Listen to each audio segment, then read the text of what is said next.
بسم اللہ الرحمن الرحیم۔ شروع اللہ کے پاک نام سے جو بڑا مہربان نہایت رحم کرنے والا ہے۔ ہمارے اسلامک انفارمیشن چینل کے حاضرین السلام علیکم۔ ایک دفعہ پھر سے ہمارے چینل پر خوش آمدید۔ میں آپ کی دوست آج پھر ایک نئے قصے کے ساتھ آپ کی خدمت میں حاضر ہوں۔ آج میں آپ کو حضرت بلال حبشی کے بارے میں بتاؤں گی، جو کہ ایک سچے عاشق رسول اور مؤذن تھے۔ جیسے کہ آپ سب جانتے ہیں کہ حضرت بلال حبشی کسی تعارف یا تعریف کے محتاج نہیں۔ حضرت بلال حبشی تو وہ تھے کہ اگر فجر کی اذان نہ دیتے تو سورج نہ نکلتا۔ آپ صلی اللہ علیہ وآلہ وسلم فرماتے ہیں کہ بلال مدینے کی گلیوں میں چلتا ہے تو اس کے قدموں کی آواز جنت کی گلیوں سے آتی ہے۔ سبحان اللہ۔ چلیں قصے کی طرف بڑھتے ہیں، اور میں آپ کو بتاتی ہوں کہ تاریخ کی سب سے طاقتور معذرت کون سی تھی۔ ایک دفعہ حضرت بلال نے حضرت ابوذر کی کسی بات پر غلطی نکالی تو حضرت ابوذر نے فرمایا، اے کالی کلوٹی ماں کے بیٹے، اب تو میری بھی غلطیاں نکالیں گا۔ حضرت بلال یہ سن کر غصے اور افسوس سے بے قرار ہو کر یہ کہتے ہوئے اٹھے، خدا کی قسم میں اسے ضرور اللہ کے رسول صلی اللہ علیہ وآلہ وسلم کے سامنے اٹھاؤں گا۔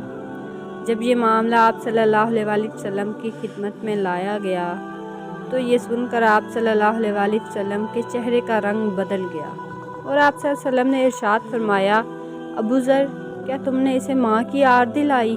تمہارے اندر کی جہالت ابھی تک نہیں گئی؟ اتنا سننا تھا کہ ابوذر یہ کہتے ہوئے رونے لگے اور عرض کی کہ یا رسول اللہ، میرے لیے دعائے مغفرت کر دیجیے، اور پھر روتے ہوئے مسجد سے باہر تشریف لے گئے۔ باہر آ کر اپنا رخسار مٹی پر رکھ دیا اور حضرت بلال سے مخاطب ہو کر کہنے لگے، بلال، جب تک تم میرے رخسار کو اپنے پاؤں سے نہ روندو گے میں اسے مٹی سے نہیں اٹھوں گا۔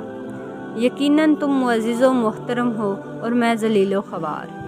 یہ دیکھ کر حضرت بلال روتے ہوئے آئے اور حضرت ابوذر سے قریب ہو کر ان کے رخسار کو چوم لیا اور بے ساختہ کہنے لگے، خدا پاک کی قسم میں اس رخسار کو کیسے رون سکتا ہوں جس نے ایک بار بھی اللہ کو سجدہ کیا ہو۔ پھر دونوں کھڑے ہوئے، گلے لگے اور خوب روئے۔ اب بات کرتے ہیں کہ آج ہم ایک دوسرے کی ہزاروں دل آزاریاں کرتے ہیں، مگر کوئی یہ کہتا ہی نہیں کہ بھائی معاف کر دیں، بہن معذرت قبول کر لیں۔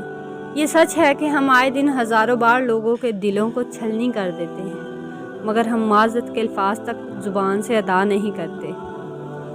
اور معاف کر دیجئے کتنا چھوٹا سا لفظ ہے، مگر ہمیں کہتے ہوئے شرم آتی ہے۔ معافی مانگنا ایک عمدہ ثقافت اور بہترین اخلاق ہے، جبکہ کئی لوگ سمجھتے ہیں یہ خود کی بے عزتی ہے۔ ہم سب دنیا اور آخرت میں اللہ سے معافی اور درگزر کا سوال کرتے ہیں۔